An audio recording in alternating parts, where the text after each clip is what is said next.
소현은 어린 시절의 대부분을 고아원에서 보냈습니다. 그녀의 어머니는 출산 전에 그녀를 버렸고 취소서를 썼으며 딸의 운명에 전혀 관심을 갖지 않았습니다. 생후 6개월에 양부모를 찾았고 모든 것이 괜찮아 보였지만 양어머니는 병으로 돌아가셨고 아버지는 혼자 아이를 키울 책임을 감당할 수 없었습니다. 그래서 소현이는 6살 때 다시 고아원에 맡겨졌습니다. 다른 양부모도 없었고 양부모를 기다릴 수도 없었습니다. 9학년이 된 소소현은 의과대학에 입학했고 졸업 후 동네 의원에서 아르바이트를 하며 집에서 주사를 놓는 일을 시작했습니다. 18세의 소녀는 주에서 도시 외곽의 아파트를 받았지만 4년 후 그녀의 순진함 때문에 사기꾼들에게 속아 집 없이 남겨졌습니다. 집을 잃은 그녀는 친구와 함께 방 한 칸을 빌려 알코올 중독자 이웃과 함께 살았습니다. 방은 끔찍한 상태였고 바퀴벌레가 떼를 지어 돌아다니고 있었으며 바퀴벌레를 죽여도 소용이 없었습니다. 그들은 위층과 아래층 이웃들에게서 도망쳤습니다. 소녀들은 다른 숙소를 구할 돈이 없었습니다.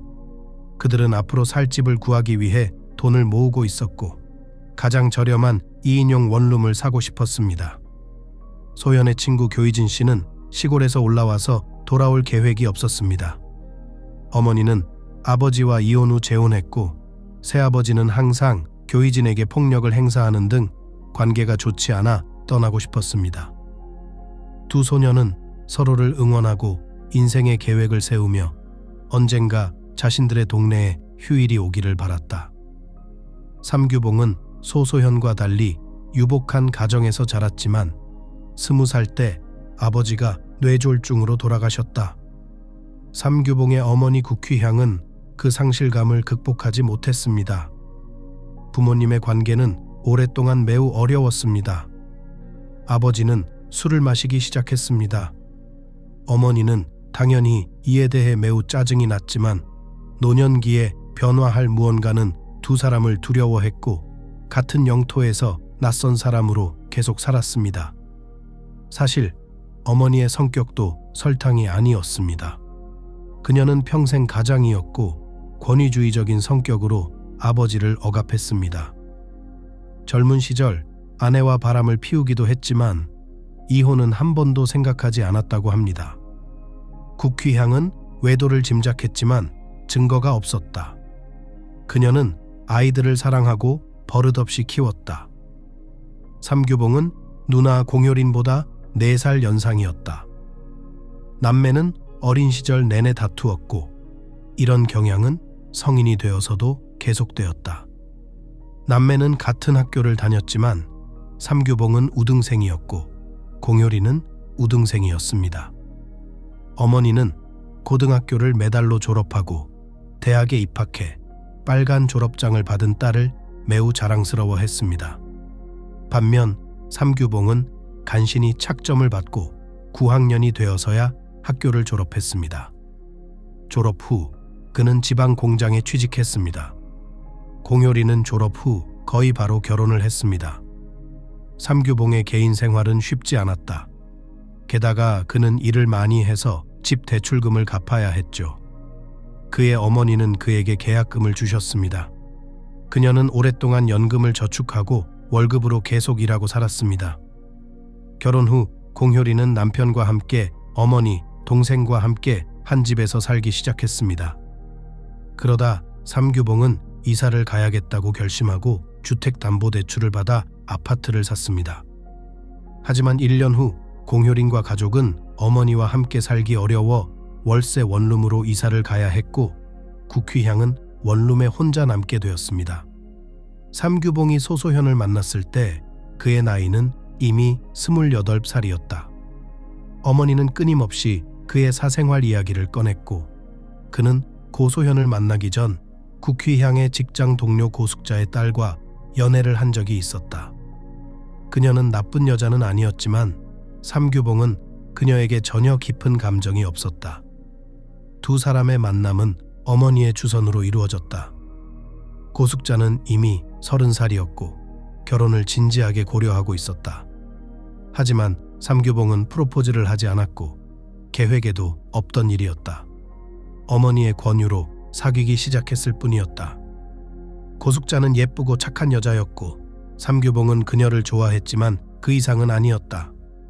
고소현과의 인연은 스캔들로 시작됐다. 그는 폐렴으로 심하게 아파서 주사를 맞으러 치료실에 다니고 있었다. 이틀 전 소소현은 치료실로 옮겨져 그날 2교대 근무를 하기로 했는데 간호사 중 한 명이 아파서 대체할 사람이 없었다. 그 소녀는 저녁에 약속이 있었습니다. 그녀와 그녀의 친구는 생일을 축하하기 위해 저렴한 카페에 테이블을 예약했습니다. 그들은 1년에 2번 그런 행사를 할 여유가 있었습니다. 한 번은 소소현의 생일, 다른 한 번은 교이진의 생일이었기 때문에 그들은 그날을 무척 고대하고 있었고 따로 돈을 모아두었습니다. 근무 시간이 끝나갈 무렵 소소현은 시계를 바라보았습니다. 진료소에는 더 이상 사람이 거의 없었습니다. 5분만 더 있으면 버스 정류장으로 달려갈 수 있을 것 같았습니다. 그녀의 친구는 1시간 동안 그녀 없이 카페에 앉아 있었습니다. 치료실에서 소녀는 모든 것을 정리하고 모든 것을 제자리에 놓고 사무실을 나서면서 열쇠로 문을 닫기 시작했습니다. 고요함 속에서 그녀는 누군가의 목소리를 듣고 뒤를 돌아보았습니다. 한 젊은 남자가 그녀 앞에 서 있었습니다. 젊은 아가씨, 근무 시간이 5분 더 남았습니다. 어디 가세요? 뭐, 지금 나한테 말하는 거야? 소연은 깜짝 놀라서 당황했습니다. 여기 다른 사람 없어요? 아니요, 아무도 없어요. 다들 벌써 퇴근했어요. 아직 일과가 끝나지 않았는데 진료실이 텅 비었네요. 창피하네요. 진심이에요? 시간은 3분에서 3분입니다. 5시에 왔는데 2분이나 서 있었는데 일하긴커녕 당황한 표정으로 저를 쳐다보고 있잖아요. 무슨 일이에요? 전 매일 주사를 맞고 있고 여기 의사 소견서가 있어요. 그리고 마지막 주사를 맞으러 왔어요. 내일 다시 오실 수 있나요? 이미 청소도 끝냈고 사무실도 닫았어요. 왜 이렇게 늦었어? 진료소 몇 시에 문 여는지 아세요? 젊은 아가씨, 5분이면 도착해요. 진료실 좀 열어주시고 주사 좀 놓아주시겠어요? 삼규봉 씨, 짜증나네요. 난 아무것도 안 할 거야. 나 바빠서 제일 늦게 나가야 해. 무례하게 굴지 마세요. 이름이 뭐예요? 불만을 제기할게요. 당신 주치의와 보건부에 항의하겠습니다. 어떻게 부끄럽지 않아요? 12시간 동안 서 있었는데 참을 수 없을 정도로 피곤해요. 정시에 퇴근하고 싶었는데 당신은 정시를 5분이나 넘겨서 나타났어요. 그래서 소현 씨는 너무 상처받고 억울했어요. 다시 질문하겠습니다. 이름이 뭐죠? 소현 씨, 불만사항 적어주세요. 소현은 열쇠 구멍에서 열쇠를 빼서 서둘러 1층으로 내려갔습니다. 그녀는 분노와 원망에 휩싸였다. 1년에 한 번 즐거운 시간을 보낼 여유는 있었지만 옷을 갈아입을 여유도, 정리할 여유도, 제 시간에 도착할 여유도 없었기 때문입니다. 그녀는 이 남자가 불만을 제기하면 직장에서 공형에 처할 수 있다는 것을 깨달았습니다.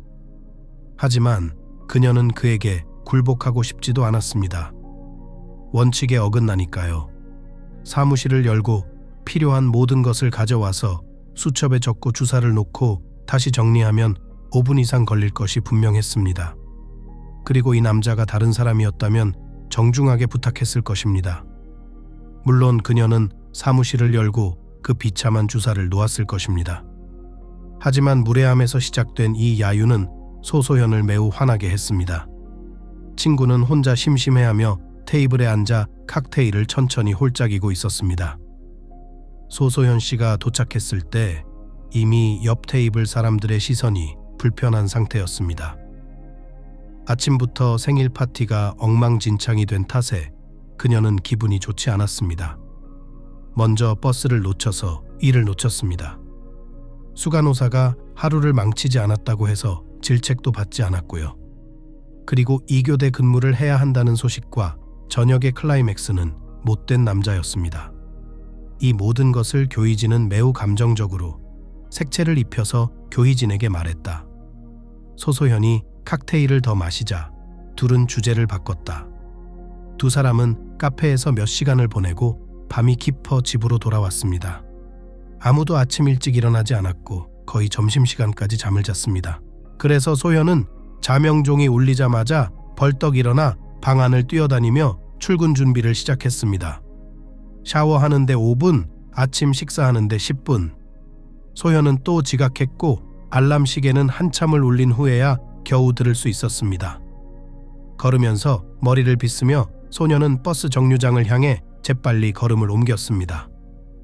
정류장 옆에는 어제의 불쾌한 유형이 서 있었습니다. 그는 떠나려던 참이었지만 전화벨이 울려 멈칫했다. 소소현을 본 남자는 서둘러 통화를 끝내고 소녀를 향해 달려갔다. 안녕하세요, 소소현 씨. 낯선 남자가 인사를 했다. 어머, 또 너구나. 이번엔 잘 맞았길 바래요. 아니, 안 맞았어. 왜요? 그래서 소연이가 놀랐어 보러 왔는데 안 계시길래 다음에 다시 오기로 했어요.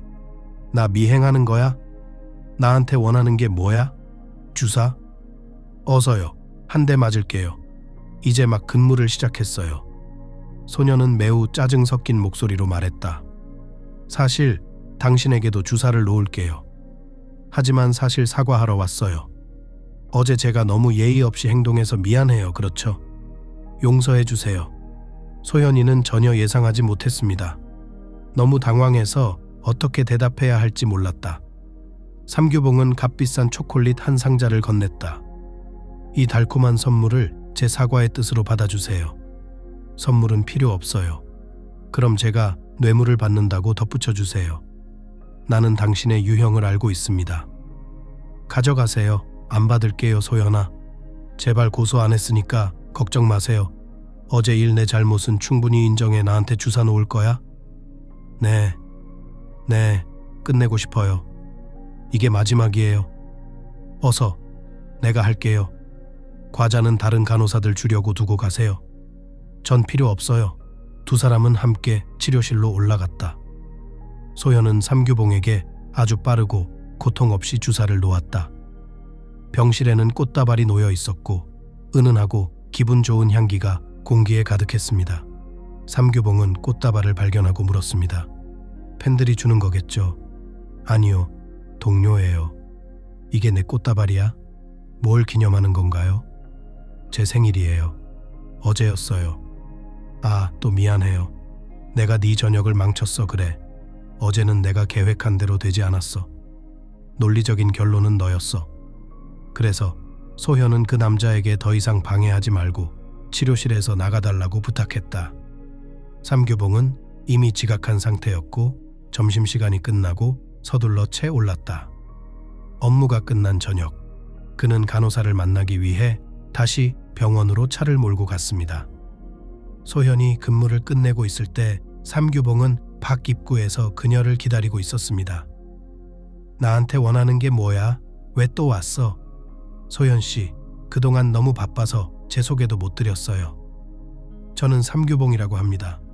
왜 내가 관심이 있을 거라고 생각했어? 글쎄요, 아닐 수도 있겠지만 생일 망친 거 보상해 드릴게요. 잊어버리고 날 내버려둬 기분이 나아진다면 용서할게요. 이제 가봐야겠어요. 좋은 하루 되세요. 소현은 갑작스럽고 무례하기까지 한 삼규봉의 말을 모두 끊어버리고 대중교통 정류장을 향해 힘차게 걸어갔다.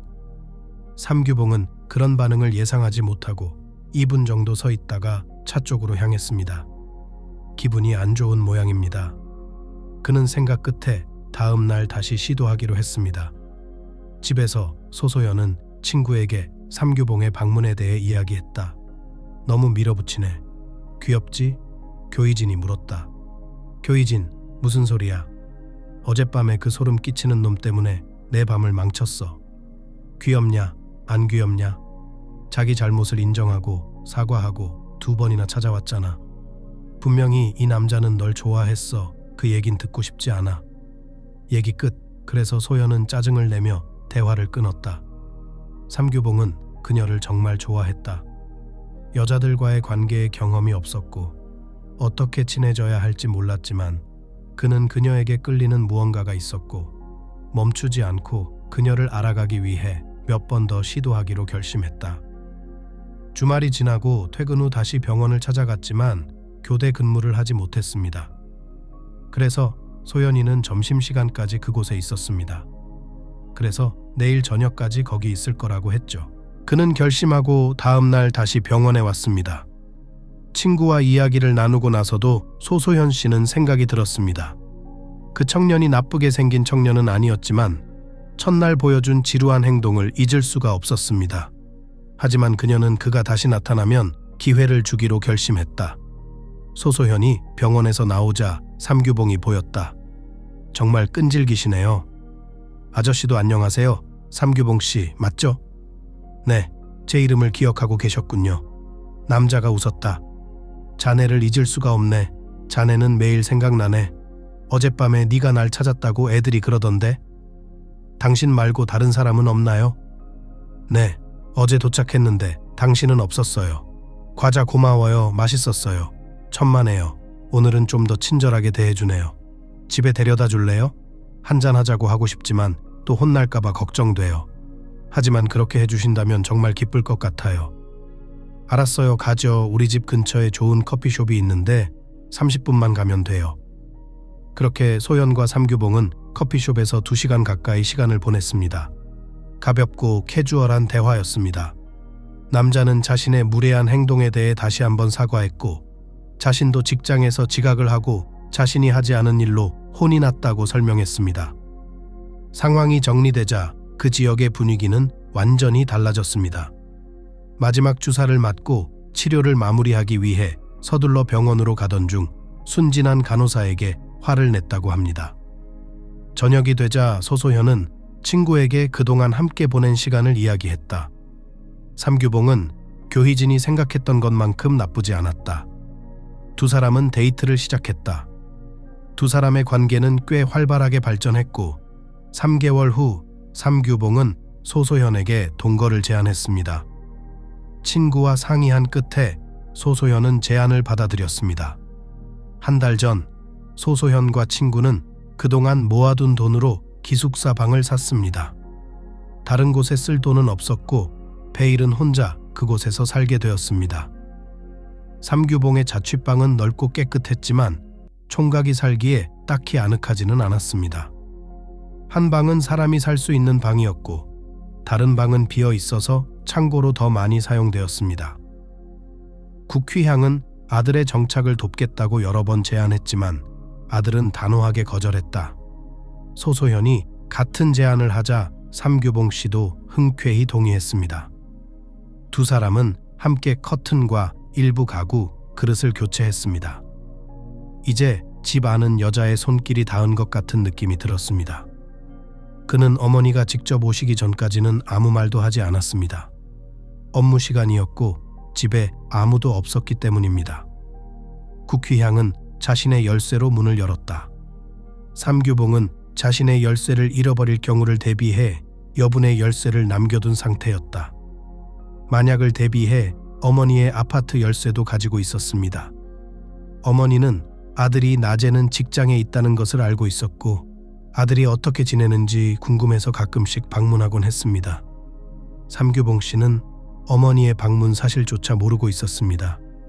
이번에는 여자 옷을 보고 깜짝 놀랐지만 아들에게 직접 말할 수 없어 멀리서 어떤 여자인지 알아내야 했습니다.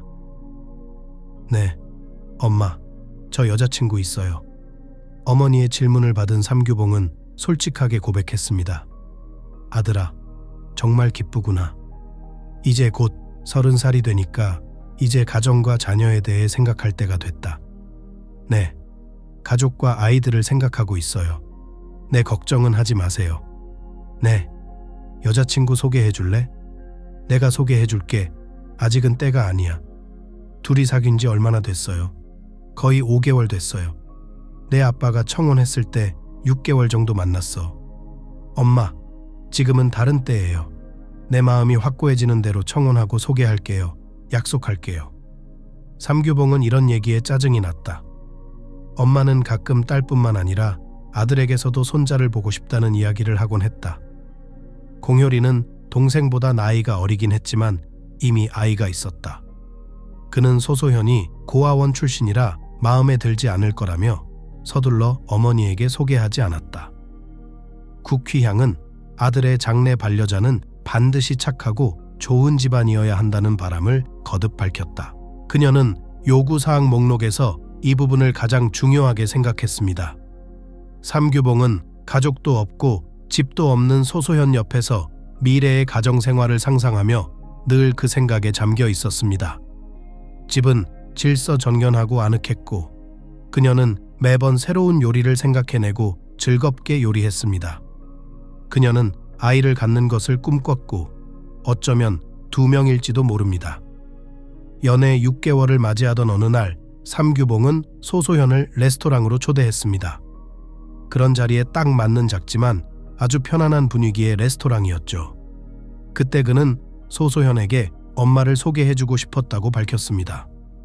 혹시나 해서 그는 소소현의 엄마가 아무리 불쾌한 말이라도 얼굴에 대고 다 말하는 복잡한 성격을 가진 아주 특이한 사람이라고 경고했습니다. 그래서 소현은 이에 겁먹지 않았습니다. 그녀는 어머니를 만나는 것이 두 사람의 관계에서 특별한 단계의 시작이라는 것을 깨달았고 이는 진지하다는 것을 의미했습니다.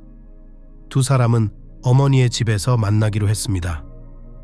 국휘향 씨는 식탁을 차리고 화이트 와인 한 병을 시키며 아들과 여자친구를 기다렸습니다. 청년들은 제 시간에 도착했습니다. 삼규봉은 어머니에게 꽃다발을 선물했고 소소현은 손수 케이크를 준비했다. 지인의 시작은 여자친구의 부모님에 대해 이야기할 때까지 꽤 좋았습니다. 삼규봉의 예상대로 어머니는 마음에 들지 않았다. 그녀는 모든 것이 괜찮은 척하기 위해 최선을 다했습니다. 하지만 이 사실이 국휘향에게 스트레스를 주는 것이 눈에 띄었다. 소연이도 눈치챘습니다. 세 사람은 모두 저녁이 끝나기만을 기다리고 있었습니다. 소소현은 불편한 마음이 들었고 삼규봉은 어머니의 불쾌한 표정과 여자친구의 굳은 표정을 보며 빨리 이 아파트를 떠나고 싶었습니다. 집으로 돌아오는 길, 소소현은 삼규봉에게 보육권 이야기를 들은 후 어머니가 왜 이렇게 급격히 변했는지 직접 물어봤다. 삼규봉은 숨기지 않고 어머니의 가족에 대한 입장을 밝혔다. 그제야 소소현은 어머니와 사이가 좋지 않다는 것을 깨달았습니다. 그렇게 6개월이 지나고 소소현과 삼규봉은 좋은 관계를 유지하며 따뜻한 시간을 보냈습니다. 소소현과 삼규봉은 서로 좋은 관계를 유지했고 서로의 신경을 건드리지 않기 위해 삼규봉의 어머니와의 연락을 최대한 줄였습니다. 삼규봉의 청혼은 없었습니다. 하지만 결혼에 대한 이야기는 수시로 오갔어요. 그리고 장기적인 관계에 있어서는 당연한 일이었죠. 마침내 두 사람은 날짜를 정하고 주변 사람들에게 알렸다. 국휘향은 이 소식이 반갑지 않았지만 아들에게 결혼식 날 신부의 기분을 상하게 하지 않고 친절하고 예의 바르게 하겠다고 약속했습니다. 모든 것이 매우 겸손하고 조용하게 진행되었습니다. 하객은 6명뿐이었습니다. 등록 사무소에서 식이 끝나고 모두 식당으로 갔습니다. 우리는 저녁까지 앉아서 떠났습니다. 대체로 젊은 부부의 삶은 결혼식 후에도 변하지 않았습니다. 그래서 소현과 삼규봉은 아기를 갖는 것에 대해 더 자주 이야기하기 시작했습니다. 소현은 아기를 갖고 싶었고 엄마가 되어본 적이 없었기 때문에 엄마로서 자신을 성취하고 싶었습니다. 어렸을 때 꿈꿔왔던 친절하고 배려심 많고 온화한 엄마가 되고 싶었죠. 어머니의 전화가 왔을 때 삼규봉은 직장에서 일하고 있었습니다. 안녕, 아들아. 네, 엄마, 여보세요. 이번 주말에 이사를 할 예정인데 도와달라고 전화했어. 엄마, 어디로 이사해요? 너한테로 무슨 말씀이세요? 무슨 말씀이세요? 있잖아. 공효리는 남편 황진환과 함께 월세방에 살고 있습니다. 어쨌든 지금 둘째를 임신했거든요. 공간이 더 필요해요. 월세를 내기도 힘들고요. 곧 출산 휴가를 갈 예정이거든요. 엄마, 진심이에요? 왜 주택담보대출을 안 받았어? 계약금으로 $100만 줬잖아요. 그 돈은 어디다 썼어? 공효린 치과 치료도 받고 바닷가도 다녀왔어. 황진화는 항상 아프니까 바닷바람이 필요하대요. 맙소사. 엄마, 계속 돈 뜯어낼 거야 글쎄. 난 얼마 전에 은퇴했어. 이젠 너나 내 누나도 못 도와주겠다. 집이 크잖아. 어차피 방 하나 비어있잖아. 게다가 계약금도 줬잖아. 잊었니?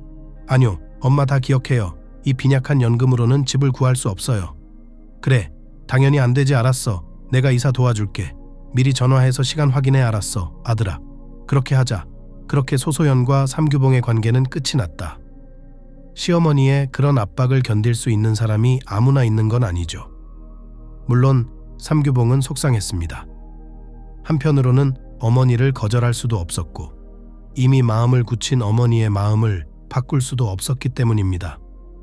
하지만 다른 한편으로는 아내가 어머니와 함께 사는 것이 얼마나 힘든지 이해했습니다.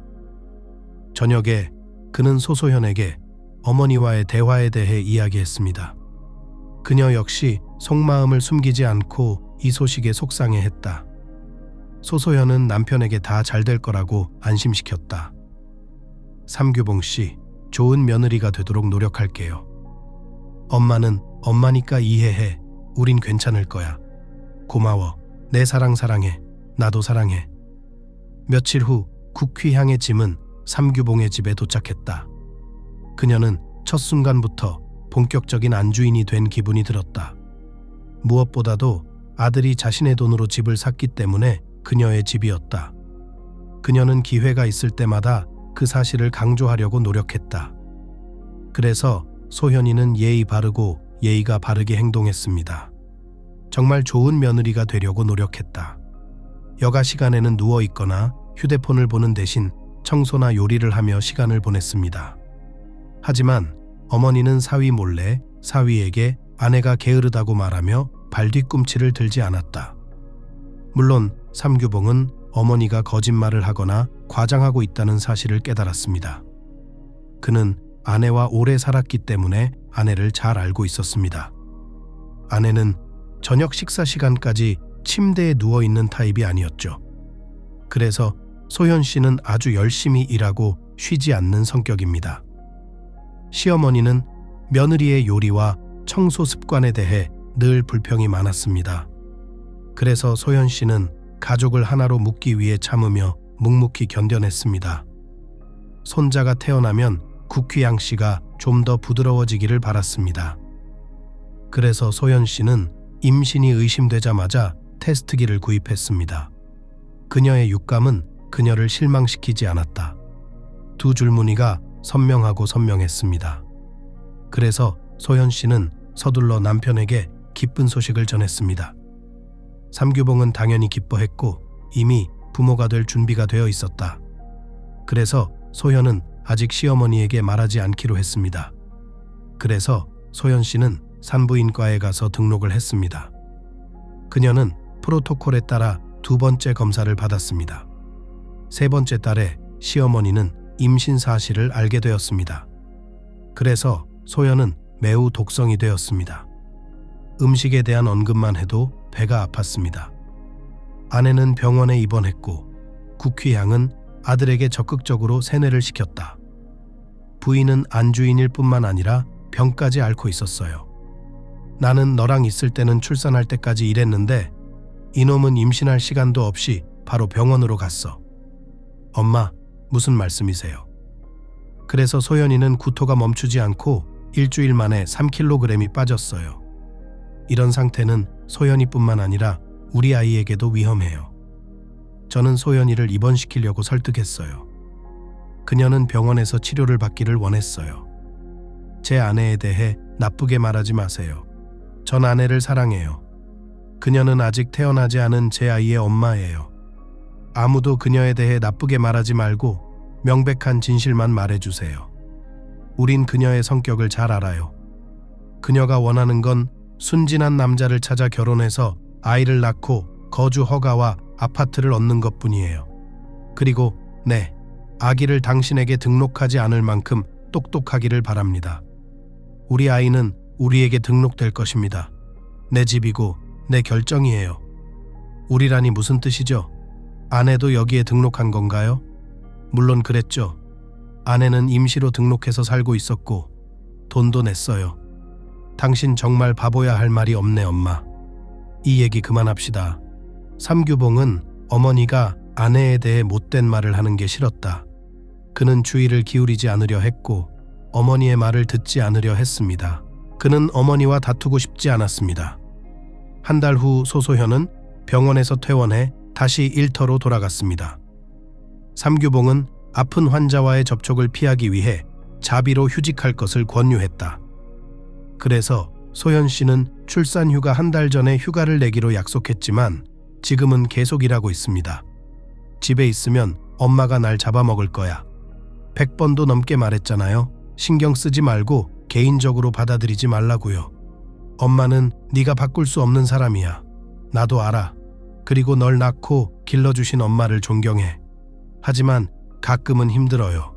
나도 엄마 때문에 힘들 때가 있어. 하지만 반응하지 않는 법을 배웠어. 당신도 그래야 해요. 이럴 때일수록 긴장하면 안 돼요. 당신과 우리 아기를 생각하세요.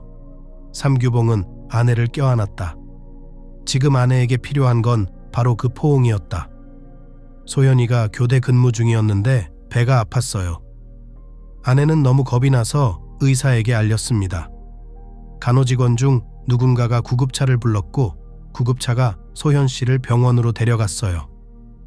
소소현 선수, 몸짱이네요. 우리랑 같이 있으면서 경과를 지켜봐야 해요. 저희가 치료해드릴 테니 편히 쉬세요. 방금 퇴원했으니까 이제 자러 가야 돼요. 낙태의 위험이 있다는 걸 알았잖아요. 당신과 아기의 건강을 위험에 빠뜨릴 가치가 있나요? 네, 의사 선생님. 물론 맞아요. 남편한테 전화해서 짐 좀 가져다 달라고 할게요. 삼규봉은 아내가 다시 건강에 문제가 생겼다는 사실에 매우 화가 났습니다. 저녁에 그는 아내의 물건을 가져와 의사와 이야기를 나눴습니다. 위독한 상황은 아니었지만 언제든 위독해질 수 있는 상황이었다. 삼규봉은 매일 전화를 걸어 아내를 더 자주 찾아뵈려고 노력했습니다.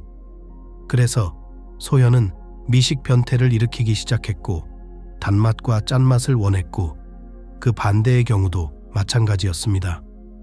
짭짤한 피클을 사탕과 함께 먹고 아이스크림 한 통을 먹었습니다. 결국 그녀의 체중은 점점 늘어났습니다. 중독증 이후 그녀는 임신했을 때 잃었던 체중조차도 되돌릴 수 없었습니다. 의사는 퇴원 서류에 저체중이라고 적었고 이미 마른 체형이었던 그녀는 스트레스를 받을 때마다 체중이 줄었습니다.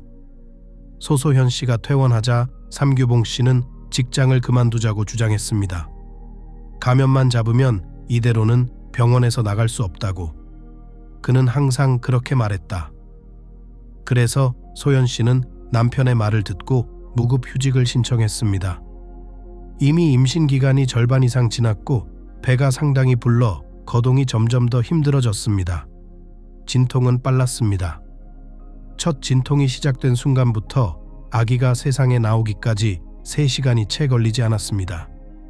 아기는 모두 노란색으로 태어났고 빌리루빈 수치가 높았으며 신생아 전문의는 소녀를 자외선 아래에서 데려갔습니다. 중추신경계의 주상이 병리의 결과가 퇴원서에 기록되었습니다. 그래서 소연 씨와 딸은 산부인과 병원에 조금 더 머물렀지만 곧 퇴원했습니다. 삼규봉 씨는 가장 행복한 아버지였다. 그는 정말 딸을 원했거든요. 집에는 소소연을 기다리는 꽃과 풍선이 가득했습니다. 너무 많아서 방 전체를 가득 채울 정도였다. 아기 침대는 부부의 침대 옆에 서 있었습니다. 아기가 불안해하자 소소현은 아침에 출근해야 하는 배우자를 깨우지 않기 위해 자꾸만 아기에게 달려갔습니다. 그렇게 2달이 지났습니다. 밤잠을 설치는 날이 많아지자 삼규봉 씨는 유아용 침대를 구입했습니다. 그는 부엌에 간이 침대를 설치하고 거기서 잤습니다. 시어머니는 싫어했지만 이제 소소현은 나쁜 안주인일 뿐만 아니라 나쁜 아내이자 엄마가 된 것이나 다름없었다. 아기를 돌보지 않고 오랫동안 울게 내버려두면 불쌍한 남편은 부엌으로 가야만 했다. 이 때문에 소소현은 상처를 받았고 삼규봉은 긴장했습니다. 그는 어머니와 다투지 않기 위해 온 힘을 다해 아기를 붙잡았다. 아기의 이름은 미선자, 이름은 삼규봉이 지었다. 그래서 소현은 남편을 기쁘게 하기 위해 어떤 이름이든 동의했습니다. 어느 날 아이가 구토를 하기 시작했습니다. 소현은 겁에 질려 구급차를 불렀습니다. 그들은 병원으로 이송되었습니다. 아이의 위에는 아무런 이상이 없었고 구토는 신경과 때문이라는 것이 밝혀졌습니다. 그래서 소현이는 다시 병원에 입원했지만 이번에는 어린이 병원의 신경과에 입원했습니다. 딸과 함께 누워있는 2주 동안 미선자 씨는 주사를 맞고 여러 가지 물리치료를 받았다. 심한 두통으로 인해 아이가 밤에 잠을 자지 못해 가족 모두가 고통스러웠기 때문인지 그녀는 잠을 더 잘 자기 시작했습니다. 그래서 소현 씨는 야외에서 더 많은 시간을 보내고 6개월마다 마사지를 받으라는 권고를 받았습니다. 삼규봉 씨는 병원에서 퇴원한 아내와 딸을 집으로 데려오기 위해 휴가를 내고 퇴근했습니다. 두 사람은 너무 피곤한 나머지 고향집에서 잠이 들었습니다. 소연이가 후보 소리에 벌떡 일어났습니다. 뭐 하는 거야? 미순자를 놀라게 하려고? 소소현은 후보의 줄을 그물에서 빼내면서 말했다. 아기는 어떤 소음에도 잠을 잘 수 있어야 한다. 시어머니가 말했다. 아기가 오늘 퇴원했는데 우리는 너무 피곤합니다. 조용히 자면 안 될까요? 소음이 싫으면 유모차를 끌고 밖으로 나가세요. 거기가 더 조용할 거예요. 그리고 난 바닥이 더러운 게 싫으니까 내가 청소할게요. 당신은 어떤 사람이에요? 소현은 절망과 분노의 울음을 터뜨렸다. 그녀는 후보 소리에 아이를 데리러 밖으로 나갔다. 내려와 밖으로 나갔을 때 교희진 씨의 친구 교희진 씨가 전화했다. 무슨 일이야? 왜 울어? 퇴원했어. 아니면 병원에 있어. 교희진은 소소현에게 많은 질문을 했다. 묻지도 마. 발시어머니랑 사는 게 너무 지겨워. 넌 모를 거야. 오늘 퇴원하고 집에 와서 잠자리에 들었는데 이 여자가 후보를 켰어요. 후보요. 아시죠? 전 겁에 질려서 위아래로 뛰어다녔어요. 처음도 아니고요. 그녀는 항상 제 기분을 나쁘게 만들려고 해요. 남편한테 제 얘기를 하고 있어요. 그래서 소현이는 더 울었어요. 잘 들어요. 이 시어머니 생각은 처음부터 잘못된 거야. 시어머니가 왜 여기 왔어? 이혼하려고? 저 여자가 뭘 원하는지도 모르겠고 나도 이해도 안 되고 어떻게 살아야 할지 모르겠어. 소현 씨, 언제든 여기 와도 돼요. 미순자랑 같이 살 수 있는 집이 있으니까 실증나면 그 못된 여자 버리고 우리 방으로 들어와요. 고마워, 친구야. 교희진은 바퀴벌레가 들끓는 쪽방에서 계속 살았지만 소소현의 집보다는 훨씬 평화로운 환경이었다. 시어머니는 늘 며느리에게 핀잔을 주려고 했고 그 핀잔을 아주 교묘하게 하셨어요. 마치 며느리를 미치게 만드는 것을 즐기는 것 같았다. 그래서 소연은 계속 소란을 피우다 보니 젖이 나오지 않게 되었습니다. 역시 국휘향 씨의 말을 들어보면 소연 씨의 잘못이었다. 젖병과 분유를 구해야 했다. 하지만 아이는 분유를 먹기 싫다며 큰 소리로 울면서 모유를 요구했습니다. 소연 씨의 가슴은 찢어질 듯 아팠습니다. 딸이 생후 3개월이 아니라 1살까지 젖을 먹일 줄 알았던 터라 마음이 아팠기 때문이죠. 저녁이 되자 삼규봉 씨는 하루 종일 회사에서 처리해야 할 문제가 생겨 기분이 좋지 않은 상태로 집에 들어왔습니다. 그래서 소현은 화를 내며 미선자에게 젖병을 먹였다. 국휘양은 부엌에서 식탁에 앉아 차를 마시고 있었다. 삼규봉이 부엌으로 들어왔다. 엄마, 안녕. 아들아, 뭐 속상한 일 있니? 무슨 일 있었어? 아내한테 물어봤어. 왜 나한테 무례하게 말하냐고. 맙소사, 엄마, 또야. 다시는 안 돼. 계속되고 있어. 윗사람을 존중하지 않아요. 부모가 없다는 게 이런 거죠. 그래, 둘이 또 싸웠구나. 삼규봉은 아내 방으로 갔어요. 소현 씨는 딸의 젖을 다 먹이고 조용히 딸을 침대에 재우고 있었습니다. 아내는 남편을 보자 손짓으로 속삭이며 말을 걸었다. 그녀의 눈은 눈물로 부어 있었습니다. 무슨 일이야? 삼규봉은 거의 들리지 않게 물었다. 여기보다는 병원에서 낯선 사람들과 있는 게 더 좋았다. 엄마는 오늘 우리가 자는 동안 후보를 켜서 미선자와 나를 크게 놀라게 했다. 계속되는 스트레스에 지쳤어요. 더 이상 뭘 기대해야 할지 모르겠어요. 이렇게 힘들 줄은 몰랐어요. 기숙사로 돌아가고 싶어요. 거기가 더 조용하거든요. 무슨 기숙사? 무슨 소리야? 진정에 그렇게 나쁘진 않을 거야. 다음 날 소소현 씨는 딸과 함께 유모차를 끌고 병원에 갔다. 날씨는 걷기 좋은 화창하고 맑은 날씨였습니다. 가는 길에 아주 낯익은 한 남자의 실루엣을 보고 자세히 살펴보니 의대 동기라는 것을 깨달았습니다. 선경진, 너야?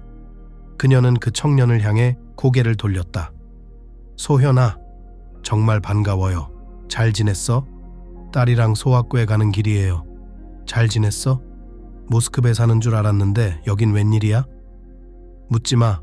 소현아, 어제 엄마 장례 치렀어. 끔찍하네요. 삼가 조의를 표합니다. 고맙습니다. 아팠지만 아무 말씀도 안 하셨어요. 구급차에 실려 가셨는데 다음 날 심장마비로 돌아가셨어요. 이웃에게 전화가 왔어요. 같은 날 비행기를 타고 내려갔어요. 물론 엄마 일은 안타까운 일이죠. 여기 얼마나 오래 계실 거예요? 아직 모르겠어요. 이 집에 대해 뭔가를 해야 해요. 고양이가 2마리 남았어요. 어떻게 해야 할지 모르겠어요. 내가 떠나면 누가 밥을 주겠어? 제가 와서 밥을 줄까요? 다른 방법이 떠오르지 않는다면요. 고마워. 소소현 부담 주기 싫어. 어린아이가 있잖아요. 딸인가요? 아들인가요? 네, 유모차 색깔 때문에 헷갈리긴 하지만 딸이 있습니다. 이름은 미선자예요. 지금 자고 있어요. 한번 봐요. 너랑 똑 닮았어. 선경진이 유모차를 들여다봤다. 네, 조금 있어요. 그들은 한참을 서서 이야기를 나누고 저녁에 서로 전화하기로 연락처를 교환했습니다. 선경진은 고양이 문제를 해결하고 소소현에게 도움이 필요한지 아닌지 알려주어야 했습니다. 저녁이 되자 선경진은 약속대로 전화를 걸었다. 그는 모스크바로 돌아가야 했지만 고양이 문제는 여전히 해결되지 않은 상태였다. 그래서 소현은 다시 도움을 청했습니다. 일주일에 1~2번씩 와서 고양이 밥을 주고 청소하고 꽃에 물을 주겠다는 것이었습니다. 선경진 씨는 한 가지 조건이 있었는데요. 매달 소현 씨에게 돈을 송금하는 것이었습니다. 다음 날 2사람은 만나서 열쇠를 건네주었습니다. 선경진 씨는 어려운 상황에서 자신을 도와준 소소현 씨에게 무척 고마워했습니다. 마침 어머니의 집이 고소현의 집 바로 건너편에 있었기 때문에 걸어서 가는 것도 어렵지 않았다고 합니다. 아기와 함께 산책을 하면서 동시에 고양이들을 보러 가기도 했죠. 그래서 소소현 씨는 고양이들이 사나워지지 않도록 사료와 쓰레기를 사서 더 자주 가려고 노력했습니다. 처음에는 나오지 않고 구석에 숨어있던 고양이들도 2달째가 되자 스스로 쓰다듬어주곤 했습니다.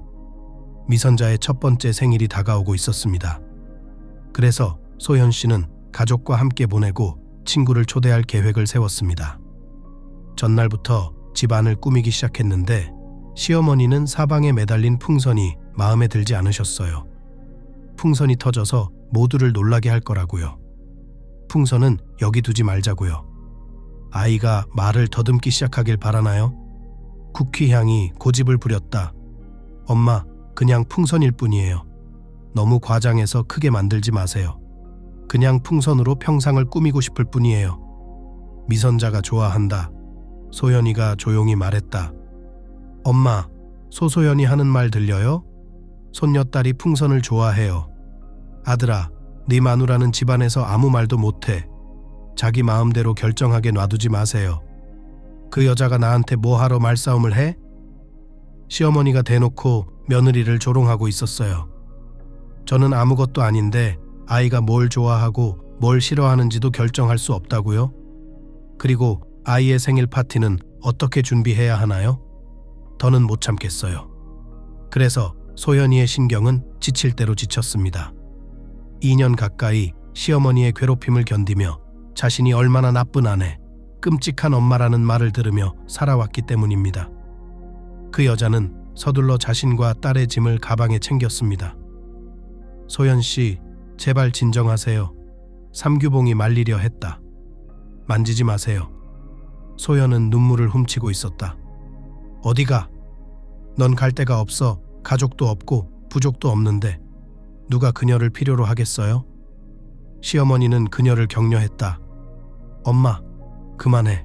그만해. 아들아, 엄마를 놔줘. 엄마 앞에서 창피하게 굴지 마 세상에. 엄마, 내 인생에 참견하지 말아야 할 사람은 당신이에요.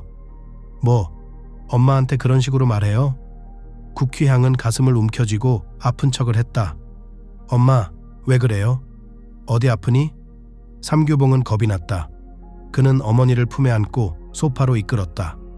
거기서 어머니는 물과 심장약을 달라고 했고 5분 후 구급차를 불러달라고 했습니다.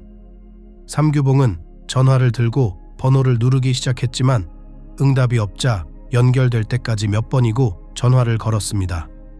그 사이 소소현은 꼭 필요한 짐을 챙겨 딸과 함께 현관을 나섰습니다. 이미 택시가 기다리고 있었고 그녀는 선경진 씨의 아파트로 향했습니다. 구급차가 빠르게 도착했습니다. 국휘향은 심전도와 혈압을 측정했습니다. 그리고 진정제 주사를 맞고 자리를 떠났습니다. 특별한 이상은 발견되지 않았고 모든 바이탈은 정상이었지만 삼규봉은 엄마가 가짜인 줄 몰랐다. 하지만 소소현은 바로 알아차렸다. 이미 시어머니의 속임수를 잘 알고 있었기 때문이었다. 하룻밤을 보낸 후 소소현은 선경진에게 전화를 걸어 어머니의 집에서 잠시 머물 수 있는지 물어보기로 했다.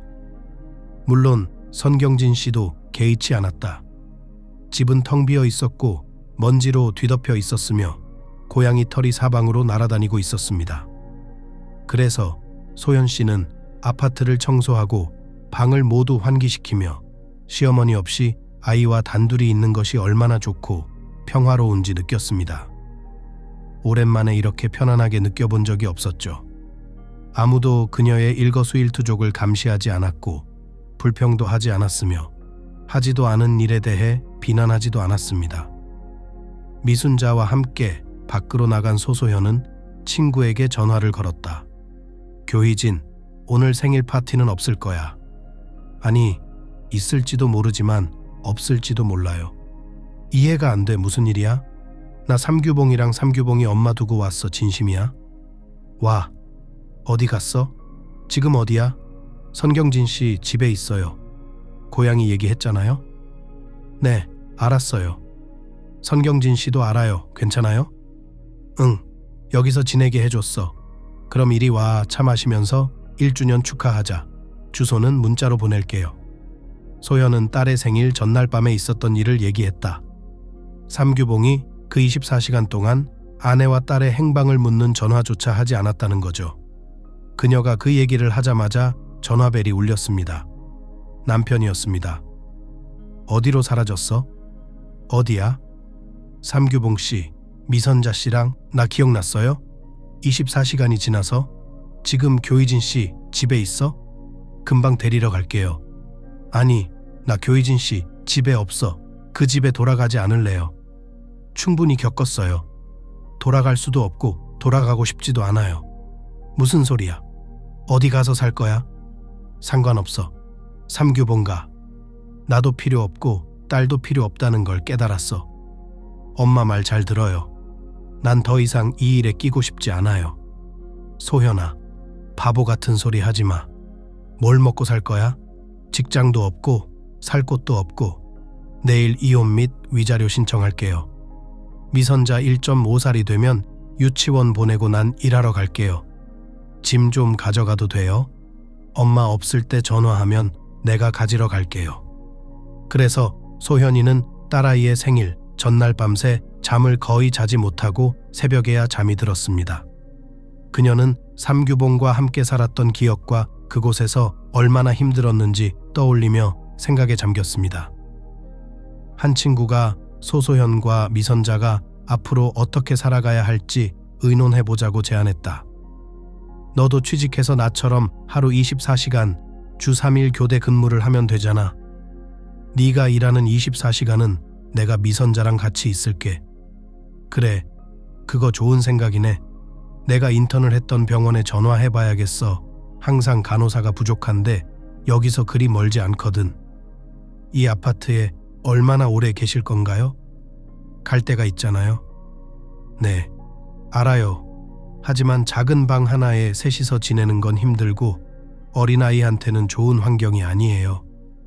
일을 시작해서 위자료 신청도 하고 이 집을 비워야 할 때를 대비해 돈을 모아서 전세로 이사할게요.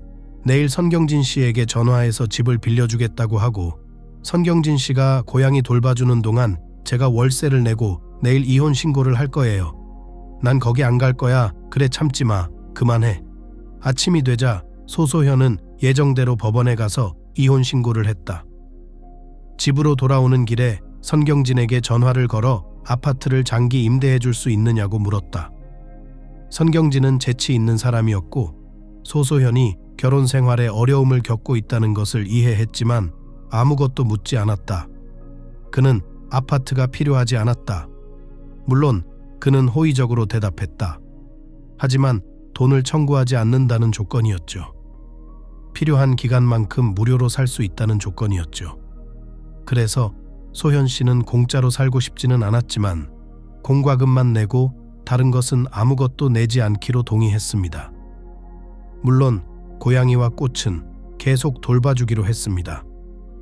일주일 후 소소현 씨는 이미 지역 수련병원에서 하루 24시간 근무하는 스케줄로 일하고 있었습니다. 교희진은 베이비시터를 하고 있었습니다. 두 사람의 근무 시간이 원하는 대로 일치하지 않았습니다. 삼규봉은 가끔 전화를 걸어 소소현이 가정으로 돌아올 결심을 했는지, 이혼에 대한 마음이 바뀌었는지 물었다. 그는 딸의 생활에 경제적으로 참여하지는 않았지만 주말에 딸을 데리고 나가달라고 부탁했습니다. 그래서 소현이는 이런 모임에 반대하지 않고 항상 참석했습니다. 그렇게 6개월이 흘렀습니다. 소소현과 삼규봉의 이혼 소송은 마무리되었습니다. 법원은 양육비를 지급하라는 판결을 내렸지만 전 남편은 한 번씩 양육비를 지급했습니다. 소소현은 그와 함께 살 때는 어머니의 버팀목 역할을 했지만 국휘향과 단둘이 살게 되자 아들에게도 잔소리를 늘어놓았다고 합니다. 주기적으로 딸네 집에 가서 손주들을 도와주곤 했는데 한 번에 며칠씩 자리를 비우면 삼규봉은 그 시간 동안 쉬곤 했다. 물론 어머니는 아들을 매우 사랑했지만 아들에게서 손녀를 보고 싶지 않았고 그녀를 보지 못했습니다. 동시에 그녀는 딸을 육체적으로나 재정적으로 계속 도왔습니다. 국휘향은 최근 남편과 이혼하고 어머니와 함께 살고 있던 친구의 딸에게 삼규봉을 소개해 주기로 결심했다.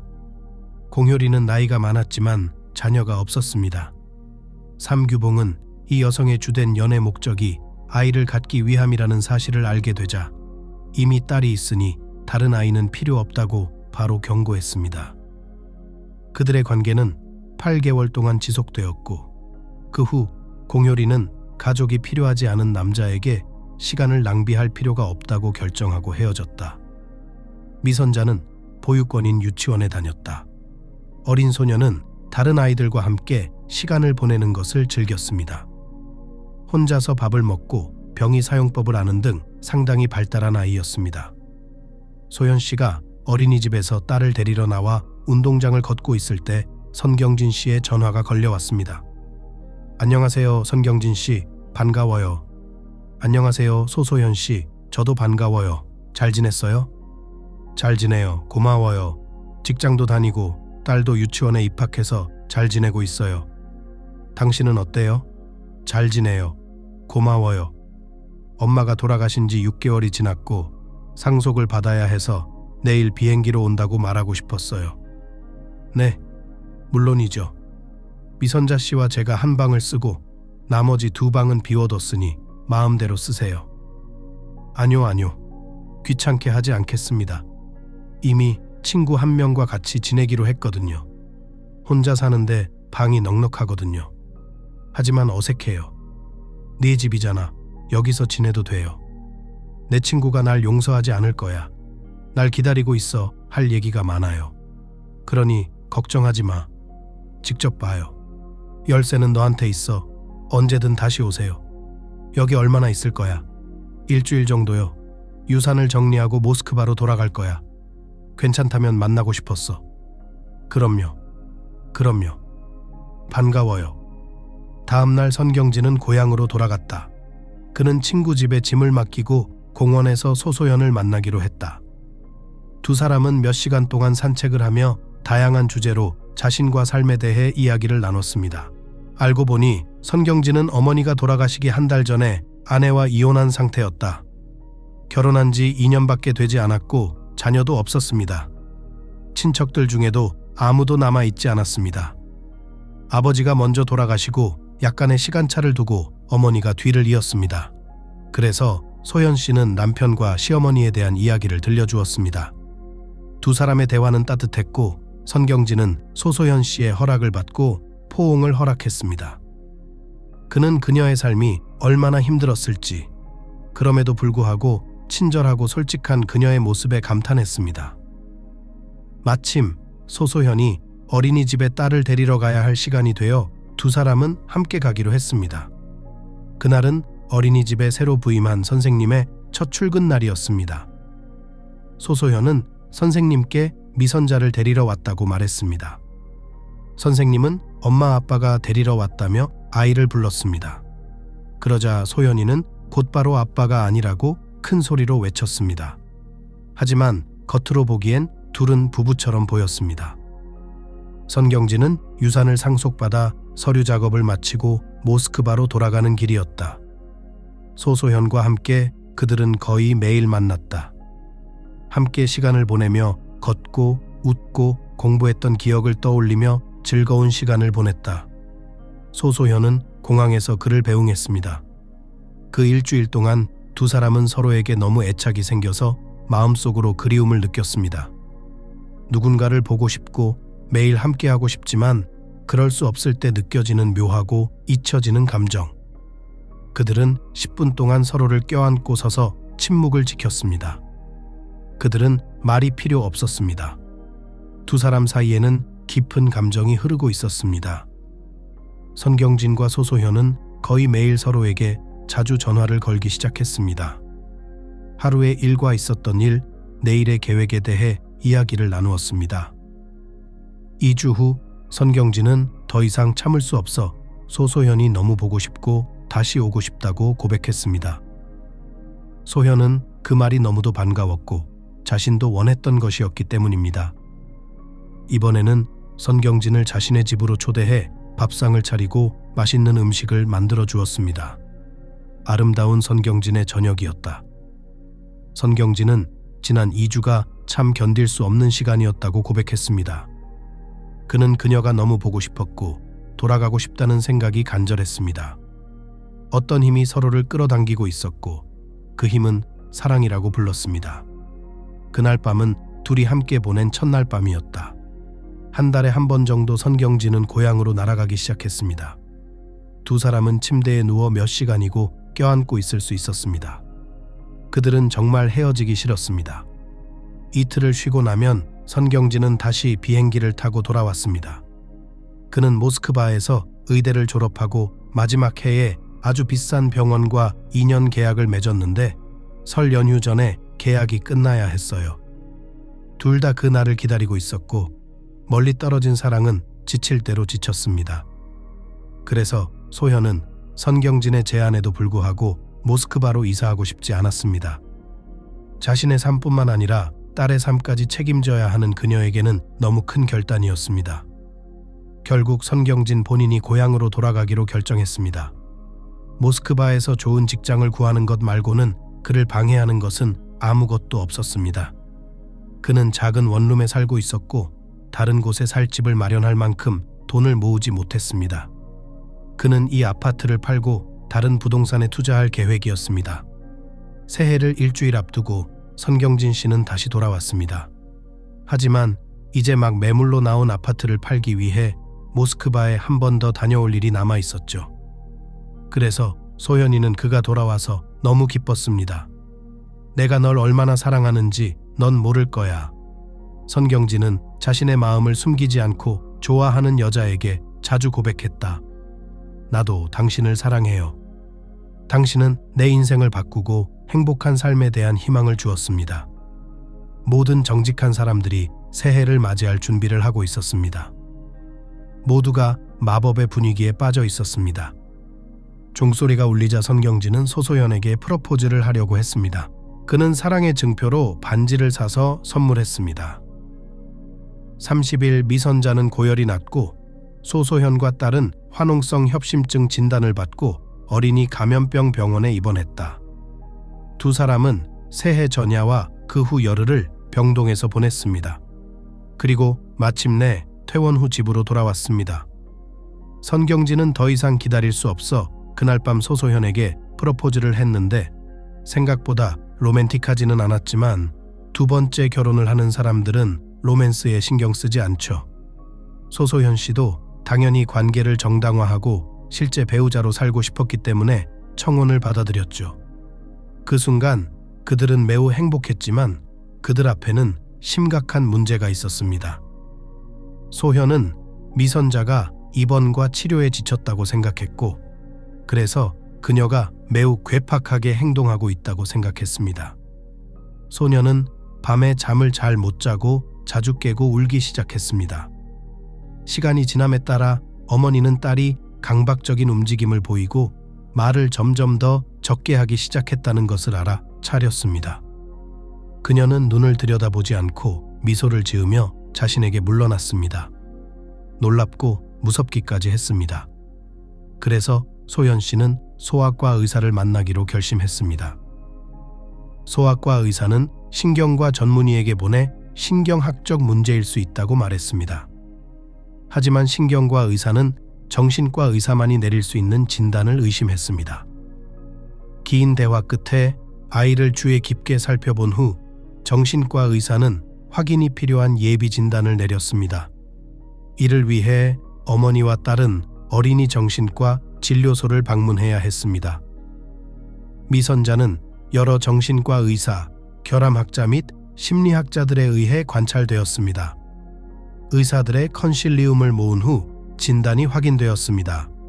그리고 실망스러웠습니다. 자폐 스펙트럼 장애. 이 상태는 종종 생후 3년차 어린이에게서 발생합니다. 종종 일부 전염병이나 스트레스가 선행되는 좌절이 있으며 이는 반가쇠가 됩니다. 자폐증. 소소현의 머릿속에서 울리는 울림. 그럴 리가 없어요. 이건 일종의 실수입니다. 소소현 씨는 아이를 데리고 의사들을 찾아다니며 한 사람 한 사람의 눈을 바라보며 자폐증은 없고 아이는 건강하며 단지 피곤할 뿐이라는 위로의 말을 듣고 싶었습니다. 하지만 모든 의사들이 하나씩 진단에 동의했습니다. 어떤 병인지, 어떻게 치료해야 하는지 모르는 상황에서 무서운 일이었습니다. 하지만 진단이 맞고 자폐증에 대한 마법의 약은 없다는 것이 밝혀지자 소소현 씨는 절망했습니다.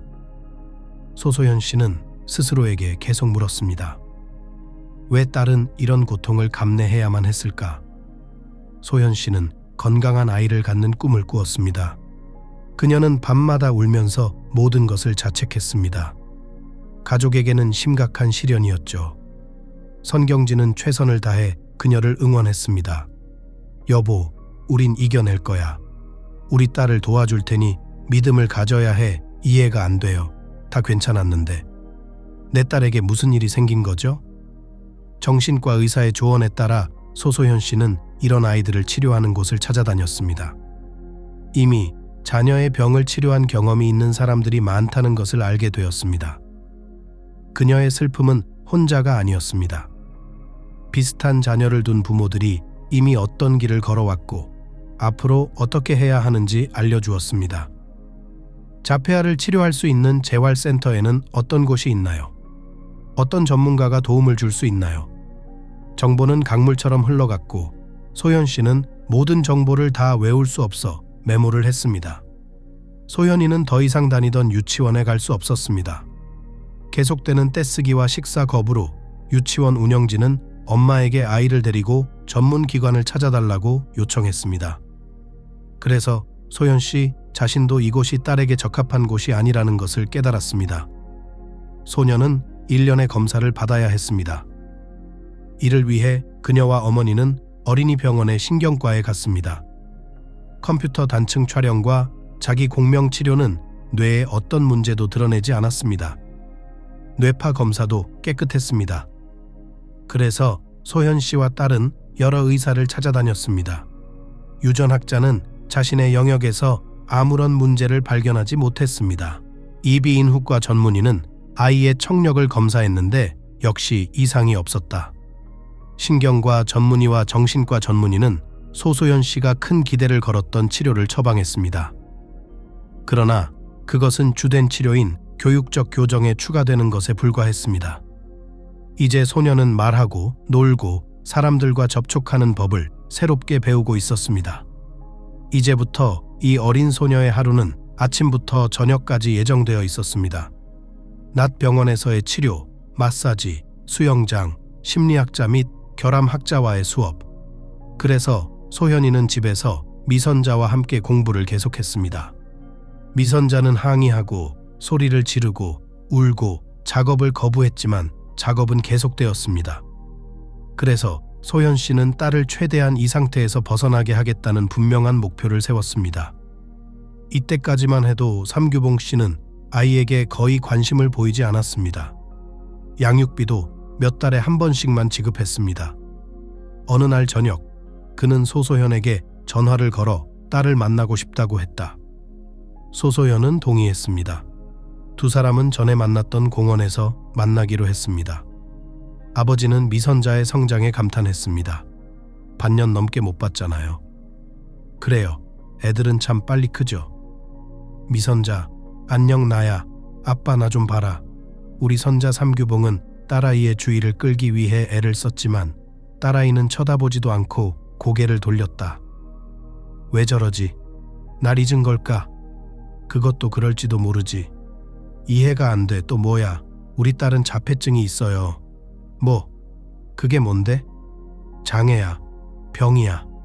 집에 가면 인터넷에서 찾아보세요. 하지만 치료법이 있겠죠? 아니요. 안타깝지만 예전의 모습으로 되돌리려고 노력 중이에요.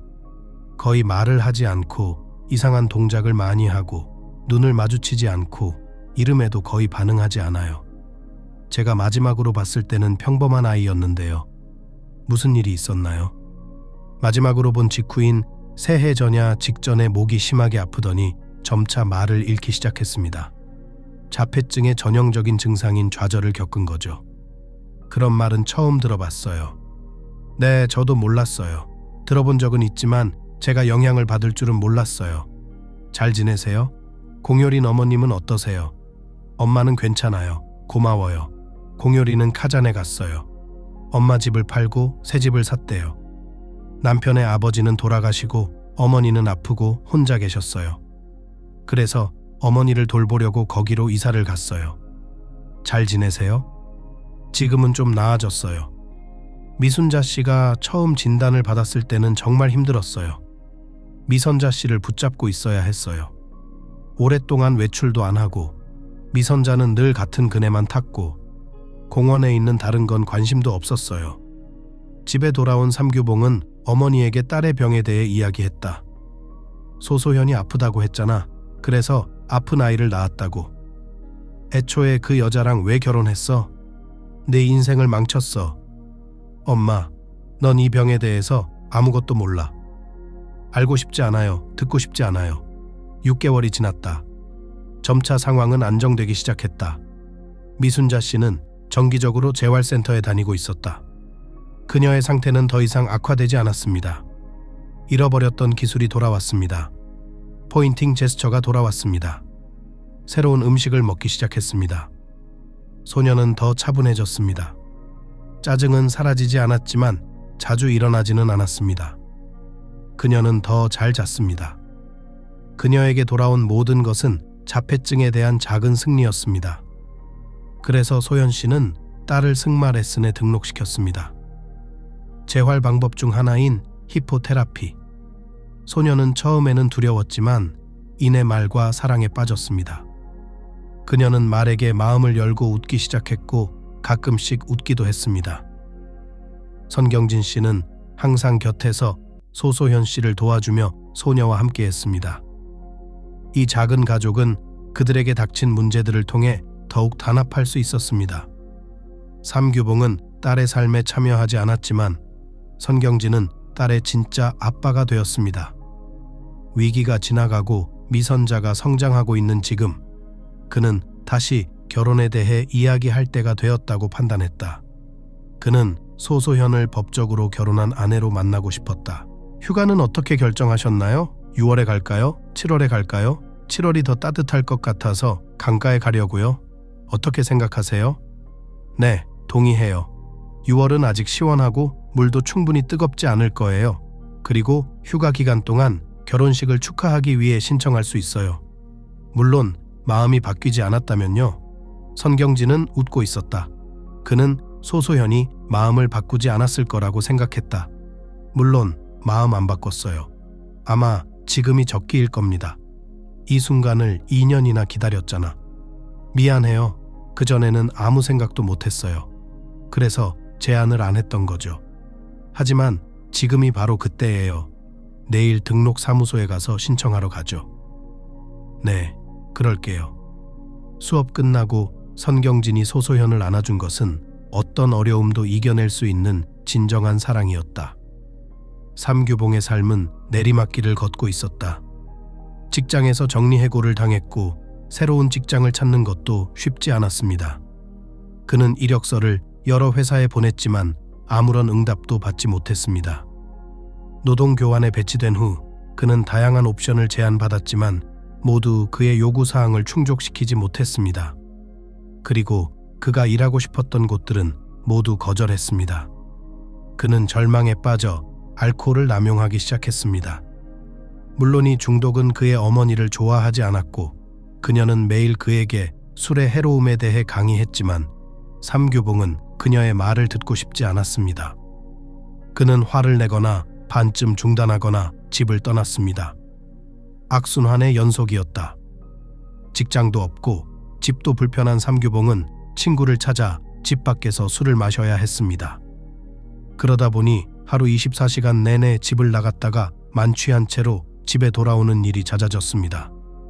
국휘양은 더욱 화가 났지만 이미 큰일 났지만 아직 깨닫지 못하고 있었다. 어느 날 아침 일어나서 거울을 보니 자신을 알아보지 못했습니다. 그녀는 히스테리를 부렸다. 삼규봉은 집에서 옆방에서 자고 있었습니다. 그가 술에 취하지 않고 집에 있는 드문 날 중 하나였다. 어머니의 비명소리에 잠에서 깬 그는 방으로 뛰어들어갔습니다.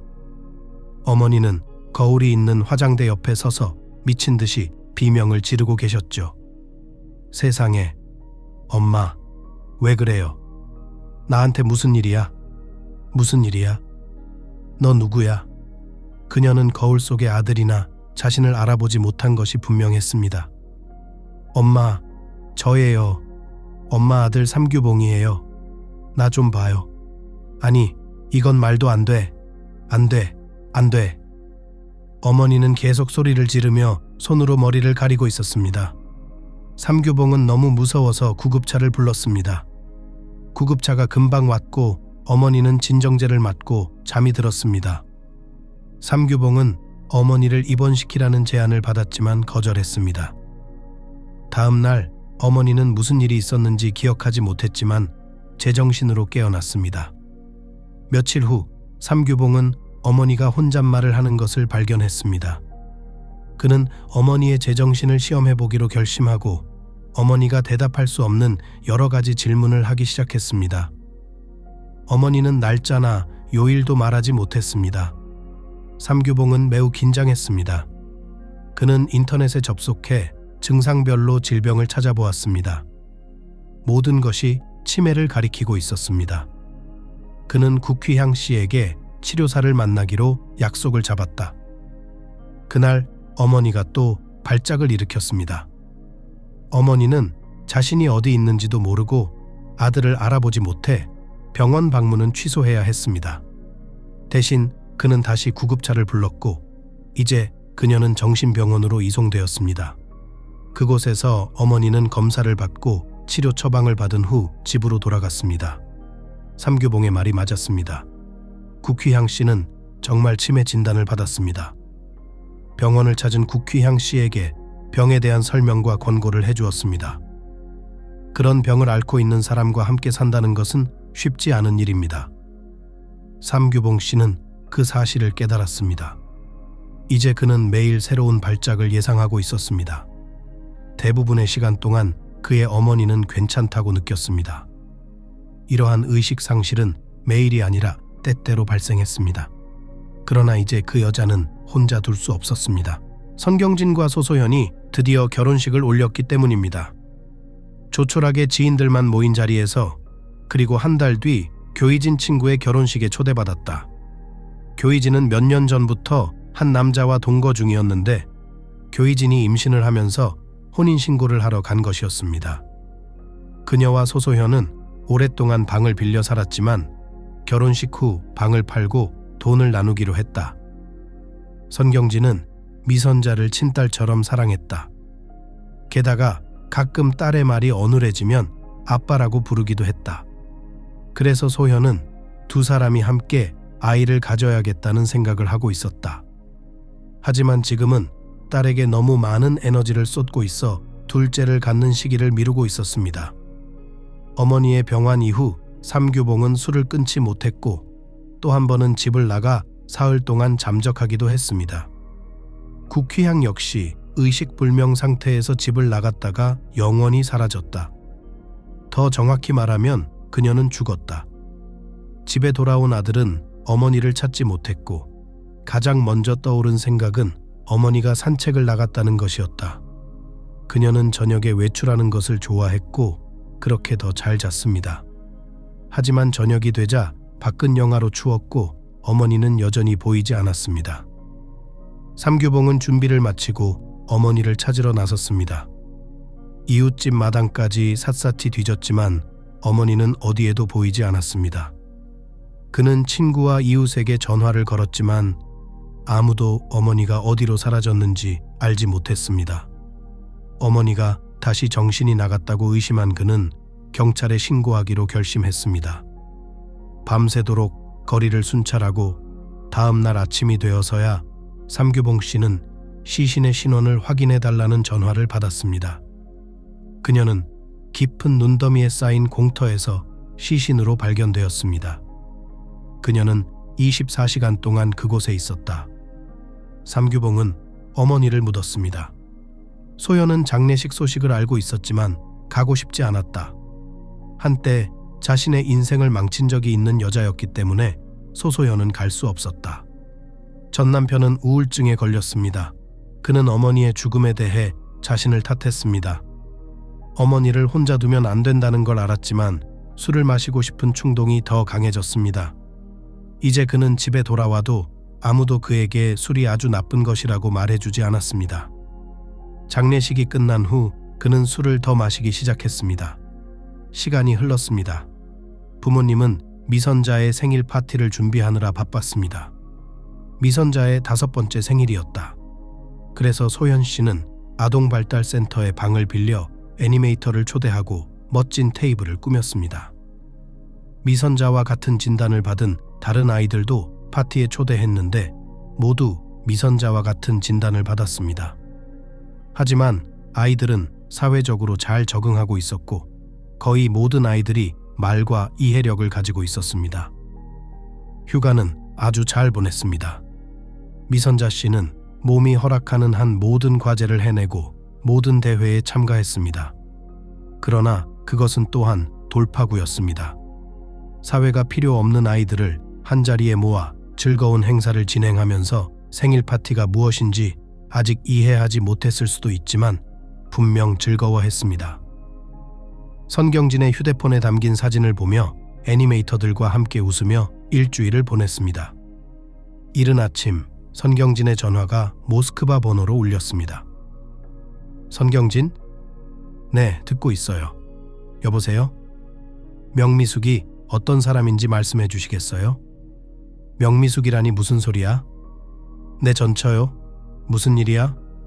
내 이름은 탐자옥입니다. 아동복지사라고 합니다. 아쉽게도 명미숙 씨는 돌아가셨어요. 딸의 친척을 찾고 있는데요. 누구와 연락할 수 있을까요? 부모님이나 형제, 자매가 있을까요? 그리고 아이의 아버지가 누군지 아십니까? 소녀의 이름은 십보이입니다. 여자아이는 몇 살인가요? 3살입니다. 그럼 저희가 연락할 수 있는 사람을 알려주실 수 있나요? 문제는 친척이 없으면 아이를 고아원에 맡겨야 한다는 겁니다. 명미숙 씨에게는 모동현이라는 형제가 있습니다. 이미 모동현 씨와 연락이 닿았습니다. 안타깝게도 조건에 맞지 않아서 보호자가 될 수 없다고 합니다. 다른 친인척은 없나요? 아니요, 제가 여자의 아버지인 것 같아요. 아버지라고 생각한다는 게 무슨 뜻인가요? 당신이 아버지라고 생각하고 그녀를 데려가고 싶다면 검사를 받아야 합니다. 알았어요. 내일 모스크바에 갈 건데 어디로 가면 돼요? 아동복지 담당자는 선경진에게 진행 방법을 알려주었습니다. 그는 전화를 끊고 인터넷에 접속해 다음 모스크바행 비행기표를 예매했습니다. 소현이는 조용히 전화 통화를 들으며 선경진 씨가 설명해 줄 때까지 기다렸습니다. 소현아, 여보, 잘은 모르겠지만 내 아이인 것 같아. 롬, 둘 사이에 무슨 일이 있었는지 물어본 적 없어. 지금이 말해주면 좋을 것 같아. 그래, 그런 것 같아. 선경진은 전처와의 관계에 대한 이야기를 꺼냈습니다. 명미숙은 오랫동안 사이비 종교에 몸담고 있었어요. 선경진 씨를 만나기 훨씬 전에 가입했죠. 결혼 직전에 알게 됐다고 한다. 명미숙은 마지막 순간까지 침묵을 지켰고 약혼자에게 언제 말하려고 했는지는 알 수 없지만 우연히 알게 됐다. 명미숙은 꼭 나오겠다고 약속했지만 결국 나오지 않았다. 이 회의는 매우 방해가 되었습니다. 거기서 많은 시간을 보내고 돈을 내고 새로운 사람들을 데려와야 했죠. 선경진은 이 모든 것을 끔찍하게 싫어했습니다. 둘의 관계는 악화되기 시작했습니다. 하지만 선경진이 함께하고 싶으면 남편도 함께해야 한다는 것이 마지막 고비였습니다. 그래서 그녀는 남편에게 선택권을 주었습니다. 남편이 이단에 가입하지 않으면 이혼을 하겠다고요. 알고 보니 그게 그들의 조건이었습니다. 게다가 그녀는 남편이 형제단의 일원이 아니기 때문에 아이를 가질 수 없었습니다. 그녀는 아이를 정말 원했지만 선경진 씨와 결혼한 상태에서는 아이를 가질 수 없었다고 합니다. 명미숙은 서둘러 이혼을 신청했고 두 사람은 다시는 만나지 못했다. 전화를 걸어봤지만 전화를 받지 않거나 지금은 통화하기 힘들다고 했다. 선경진은 전화를 끊고 그녀를 잊고 살려고 노력했습니다. 아이의 나이는 그녀가 이혼을 신청할 때와 같은 나이였습니다. 이미 임신한 상태였고 선경진 씨에게 알리고 싶지 않았던 모양입니다. 저기, 이 나라에서 이런 종파가 합법인가요? 아니요, 당연히 아니죠. 그들은 그것을 공개하지 않았고 종종 집회 장소를 바꿉니다. 그럼 어떻게 할 건데? 그 여자애를 만나서 검사를 해봐야겠어요. 내 딸로 판명되면 고아원에 보내지 않을 거예요. 딸이 아니라면요? 부모 없이 자란다는 건 너무 끔찍한 일이잖아요. 모르겠어요. 아빠를 찾아볼까요? 사이비 종교에 속한 사람일지도 모르죠. 경찰에 가서 그 사람들을 모두 신고해야겠어요. 그녀가 부탁해서 조용히 있었어요. 하지만 이제 그 애가 죽었으니 여길 폐쇄하면 좋겠어. 그 여자애를 입양하면 되잖아요. 그 아이가 겪었을 일을 생각하면 가슴이 아파요. 생각해볼게요. 너무 갑작스럽네요. 생각할 시간이 필요해. 자러 가자. 여보, 나 아침에 비행기가 있어. 선경진이 모스크바로 날아가서 아동복지국에 갔어요. 명미숙이 기관지 폐색전증으로 사망했다는 소식을 들었다. 간단히 말해서 혈전이 터진 거죠. 아이는 현재 병원으로 옮겨져 운명이 결정되고 있는 중입니다. 선경진은 아이를 보여줬고 전문 지식이 필요 없이 육안으로 딸이라는 것을 알 수 있었습니다. 너무 닮아서 양육권자들도 알아볼 수 있을 정도였습니다. 하지만 법은 법입니다. 모르는 사람에게 아이를 넘길 수는 없었다. 선경진은 예정보다 더 오래 수도에 머물렀다. 모두가 예상한 대로 검사 결과 친자 관계가 확인되었습니다. 여자아이의 출생증명서에는 대시가 찍혀 있었다. 모든 조직적인 문제들을 정리해야 했다. 명미숙은 단칸방에 살았는데 죽기 한 달 전에 담당 종파에 유언장을 남긴 것으로 밝혀졌다. 선경진도 한때 세뇌를 당한 적이 있었기 때문에 그를 눈빛만 봐도 알 수 있었습니다. 선경진은 이 우연이 마음에 들지 않아 경찰에 가서 신고를 했습니다. 그는 또한 그들이 만나는 장소의 주소와 전체 바카날리아를 담당한 사람들을 모두 알려주었습니다. 그 결과 여러 건의 형사소송이 제기되었고 선경진은 변호사를 고용해 법정에서 자신을 변호했습니다. 그때까지 소녀는 보호자의 보살핌을 받고 있었습니다. 선경진은 집으로 돌아와 고소현에게 이 사실을 알렸고 고소현은 남편의 딸이 아니었어도 아이를 데려갔을 것이다. 어린 시절을 고아원에서 보냈기 때문에 버림받았다는 느낌을 잘 알기 때문이죠. 그리고 인생 자체가 그녀에게 아이와 함께 이런 상황을 던져주었는데 어떻게 아이의 불행을 지나칠 수 있습니까? 당신은 특별한 사람입니다. 당신은 친절하고 품이 있고 배려심이 많아요. 당신에게 일어난 모든 일에도 불구하고 당신은 삶에 화를 내지 않습니다. 고마워요. 난 아주 평범해. 과장하지 마. 사랑해. 나도 사랑해. 한 달 후 선경진은 변호사로부터 모든 준비가 끝났으니 아기를 데리러 가도 된다는 전화를 받았습니다. 바로 다음 날 그는 모스크바로 날아갔습니다. 모든 관료적 인 방법이 통과되었고 아이에게 이것이 그녀의 아빠였으며 이제 그녀는 그와 함께 살 것이라고 가능한 한 고통 없이 설명하는 것이 남아 있었습니다. 어머니가 돌아가신 순간부터 심리학자들은 어린 소녀와 함께 일했습니다. 처음에 그녀는 항상 울면서 엄마를 찾았습니다. 그러나 3개월 만에 그녀는 점차 진정되고 어머니를 덜 자주 기억하기 시작했습니다. 플랫 문제는 아직 해결되지 않았습니다. 선경진의 변호사는 정당한 상속인인 외동딸에게 돌려주기 위해 노력했습니다. 선경진과 딸은 모스크바를 떠났고 집에서 소소현과 미선자가 이들을 기다리고 있었습니다. 소소현은 어린 딸이 이사를 어떻게 받아들일지, 새로운 사람들에게 어떻게 적응할지 걱정이 많았습니다. 십보희는이 모든 변화에 정말 열심히 반응했고 새 부모는 그녀에게 매우 친절했고 그녀는 방을 갖추었습니다. 그러나 처음으로 소녀는 그들과 함께 방에서 살았습니다. 그녀는 낯선 곳에서 무섭고 이해할 수 없었습니다. 여기서 소소현은 십보희를 위해 좋은 아동 심리 전문가를 찾았습니다. 네 사람과 더 많은 시간을 함께 보내려고 노력했습니다. 공원을 산책하고 어린이 활동에 참석했습니다. 시간이 지나면서 십보희는 새로운 집에 익숙해지기 시작했습니다.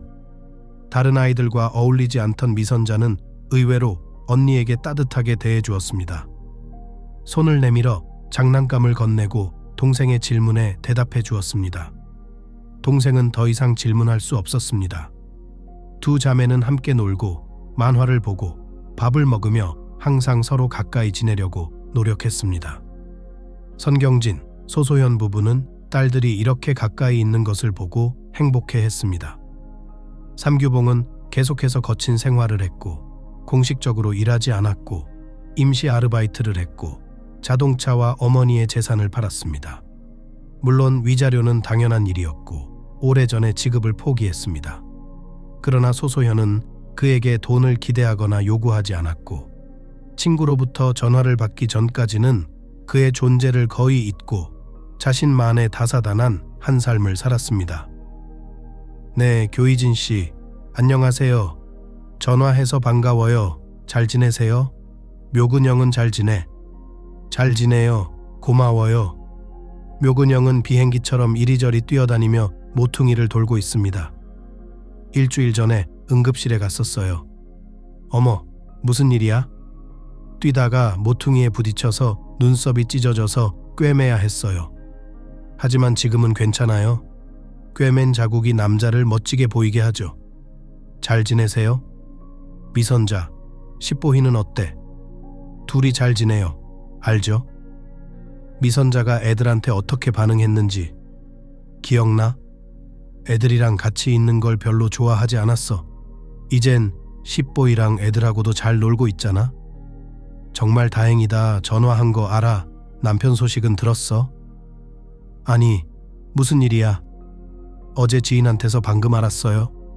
삼규봉이 감옥에 갔대요. 그래? 무슨 죄로? 혐의가 뭔지는 모르겠지만 과잉 정당방위 같은 거라고 하더라고요. 길거리에서 2명의 괴한에게 습격을 당했어요. 둘이 싸웠어요. 삼규봉 씨가 병을 들고 있어서 병을 깨고 공격자 중 1명을 때려서 목을 쳤어요. 한 공격자가 다른 공격자를 들어 올리려고 하는 동안 삼규봉은 도망쳤습니다. 그리고 2번째 공격자는 동료가 죽어가는 것을 깨닫고 겁을 먹고 도망쳤습니다. 그리고 이 모든 일이 한밤중에 가게 앞에서 벌어졌습니다. 가게에 카메라가 설치되어 있었고 그 장면이 녹화되어 있었어요. 그래서 경찰이 삼규봉을 잡으러 와서 데려갔어요. 슬픈 이야기네요. 왠지 이런 일이 놀랍지도 않아요. 지난 몇 년 동안 그런 생활을 해왔으니 놀랄 일도 아니죠. 정말 슬픈 이야기입니다. 얼마를 줬나요? 그건 저도 몰라요. 그가 정확히 어디에 앉아 있는지 모르겠어요.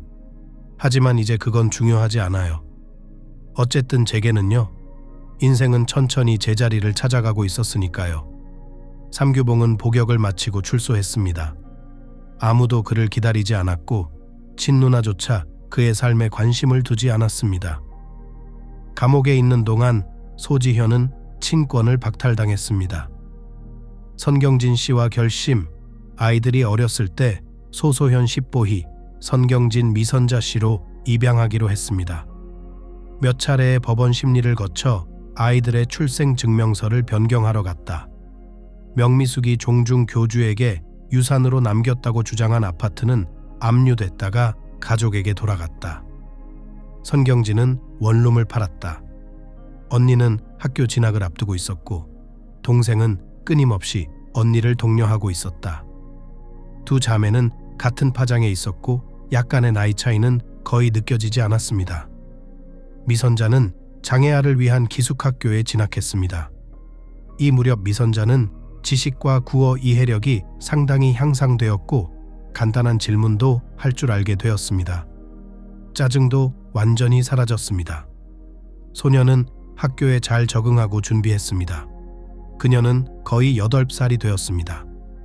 이듬해 십보희도 학교에 갔지만 집 근처의 일반 학교에 다녔습니다. 가족은 거주지를 변경해야 했고 다른 도시로 이사했습니다. 부모님은 사람들이 자신들의 생활 상황에 대해 이야기하는 것을 원하지 않았습니다. 그리고 소지현이 미선자의 생모가 아니고 선경진이 미선자의 생부가 아니라는 사실을 십보희가 알기를 원치 않았고 가족들만의 비밀로 하고 싶었습니다. 학기가 끝나고 3사람은 모두 함께 바닷가로 여행을 떠났다. 3번째 함께한 여행이었다. 기후의 변화로 인해 소소현의 주기가 매우 불규칙해졌고 한 달 후 임신 사실을 알게 되었습니다. 선경진 씨와 오래전부터 셋째를 원했던 그녀와 선경진 씨에게 이 소식은 2사람 모두에게 기쁨이었습니다. 배가 커지고 더 이상 숨길 수 없게 되자 부모는 딸들에게 이 사실을 알리기로 결심했습니다. 소녀들은 매우 행복했고 남동생을 고대하고 있었습니다. 4개월 후 건강한 소년이 가족에서 태어났고 그의 탄생은 모두에게 행복한 행사였습니다. 사랑과 이해, 친절과 품위를 바탕으로 한 크고 강하고 친절한 가족. 그들은 길고 행복한 삶을 살 것이며 아무도 그들의 작은 비밀을 알지 못할 것입니다.